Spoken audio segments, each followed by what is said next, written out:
players for a week to build some stuff. And I know Coach Shaka Smart does that now with his players at Texas, so it's good stuff. Anybody else? Do you use or have you used since? Nope. I have not had a drink or anything else, unless you call a Monster, Red Bull. I will say I have a little issue with those things. I probably should quit, but I haven't. There's no way I'm going to go back to drinking. No fucking way. And I used to love to smoke weed, and what happened with Colorado, legalization, like, that's true test. I mean, it's everywhere, and I don't even flinch anymore. It's not worth it. It really isn't. Like, now that I've been clean and sober, I get to do basketball camps in Honolulu, Hawaii. Like, I wouldn't have been able to do that type of stuff if I was still using and drinking and partying. So I'm so happy with my life being sober now.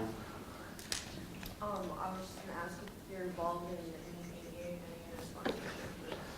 I'm not involved in any AA or NA. I had to obviously do it for I think I had to mandatory do it for almost 9.5 years because of the prison, all that stuff.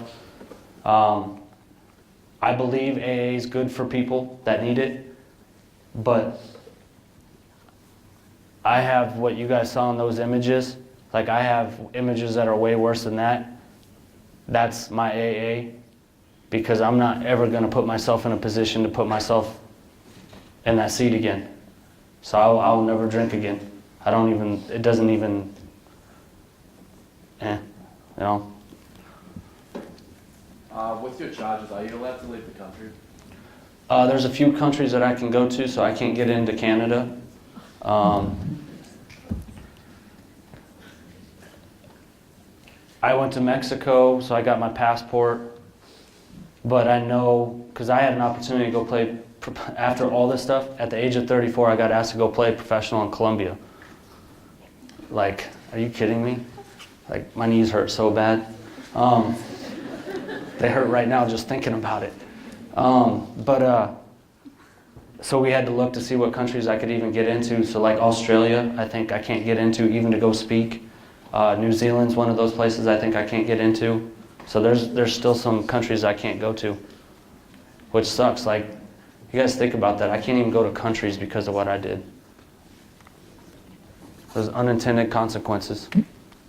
I work with a lot of people every day that, maybe smoke weed because it helps them relax. It helps them manage some of that anxiety, that depression. Depression and anxiety don't magically go away. What do you do now to cope? Well, see, here's the thing is, they have medicinal stuff in Colorado. Like, if you're prescribed that stuff and it helps you, I'm not a doctor, I can't say not to do it. Because really, OxyContin and coke, we talked about this. I mean, OxyContin, they give to people all the time for their back, and that's more addictive than anything out there. And the reality is, alcohol is actually more addictive than any of this stuff. And that's sold on every single corner. There are more alcoholics and drunks than there are prescription pill abusers. And and the study came out, alcohol is more violent than anything out there. Over meth, heroin, weed, and if somebody's smoking because they get a medicinal card and if the doctors are prescribing it, then that's what they do. I can't say yes or no to that. I'm not a doctor. Even though I have enough degrees to probably be one. What do you do for you? What do I do for me? I go to the gym, I read, I write, I listen to music, I play basketball, I coach. I still have an addictive personality. So you guys can tell, like, when I went back to school, this is my day. I still don't know how I made it through that. Maybe that's why I have a receding hairline. Do you guys catch that? Okay. I hope not. So my day would start, I would wake up at 4 o'clock in the morning. I would work for an hour and a half at home or do homework. Then I'd get up the rest of the time, get ready, go to practice at 6. Because I couldn't step a foot outside my house until 6 a.m. because of my ankle monitor. So our practices started at 6, so I missed the first half hour of practice every day. Really cool. So I couldn't leave till 6. I go to practice, I come back home. I'd either work or do homework for a couple hours, go to class. After class, I come back, homework, work for a couple hours, go to the gym, come back, work, homework, and I'd be up till midnight. And I did that 7 days a week, where I slept 4 hours a day for 5 years. Like, I busted my butt, and that was my addictive personality, that I put so much into it that I wanted to make sure that I didn't have idle time. So I worked my tail off. So now I work even harder. That's how I started all this nonprofit stuff. I work really hard to get to where I'm at. Because I don't want to ever do anything stupid again.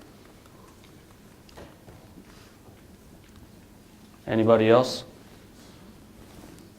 Do you think your parents could have made any decisions in your life to help you along the way when you're making them bad decisions? Well, here, my parents, And do you think if that accident wouldn't have happened, do you think you would have grown out of making them bad life choices? no, I honestly, I don't think I'd be alive right now if it wasn't for the accident. I think I would have killed myself. Because I know I was still dealing with depression and all that stuff really bad. My parents didn't really know what was going on. They knew I drank. They knew I had issues with coaches, but they didn't know I drank every single day. And that's why I'm so open about this, and that's why I talk to high school and students. Like, if you have issues, go talk to somebody, whether it's a counselor, a teacher, a friend. I didn't talk to anybody. My parents didn't know any of this stuff was going on, so they didn't really know how to help me. That's why I'm so open about all my stuff, because I want you guys, if you have something, you got to go talk, because otherwise you're going to end up in a bad place. You know, and I know you guys have had some situations here on campus. Coach and I, we talked about that today, that go talk to somebody if you have issues. Seriously, it's not worth it. So, my mom doesn't even really know what I do with the speaking stuff, because she doesn't want to see it because it hurts so much.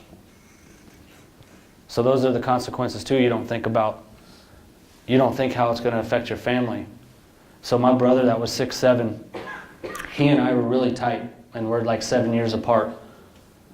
And I went away to prison for 3 years, so I didn't see his whole entire high school career. Varsity football, varsity basketball, I never saw him play any of that. He had scholarships for both.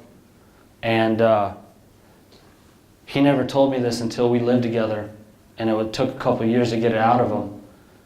But he said he hated me so much that I left him during all the sports stuff, that he had issues with me. And I didn't think about that. Like, you don't think about those things. And this is my bro. Like, you guys see the Fishers rolling around. We roll deep.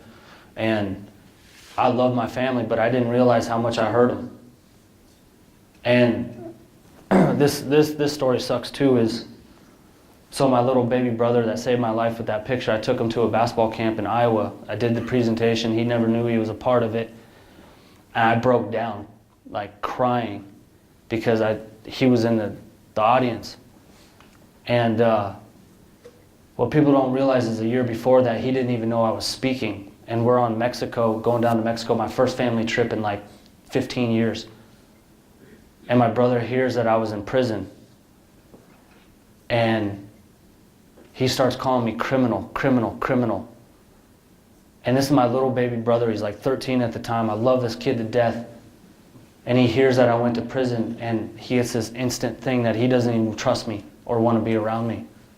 And that like made my heart like drop, because, you know, that's a little dude saved my life. And you don't realize those things affect other people, and that's what sucks. So I know I talked to the women's team about that today. I mean, your choices and decisions, they affect every single person you're around. They don't just affect you. Like, okay, yeah, you failed out of this semester, but every single one of your teammates is depending on you to play the next semester, or your parents helped you get to school. Like, that affects every single person you're around. So cherish it, really do. Cherish it, because it's gone so fast. Anybody else? We good? I just want to say thank you very much for taking the time and coming in here. And it was a pleasure. And if you guys ever have any issues, please contact me. Okay? Good luck with your guys' games this weekend. I know the girls and boys have a basketball tournament, so get some dubs. All right? All right, thank you.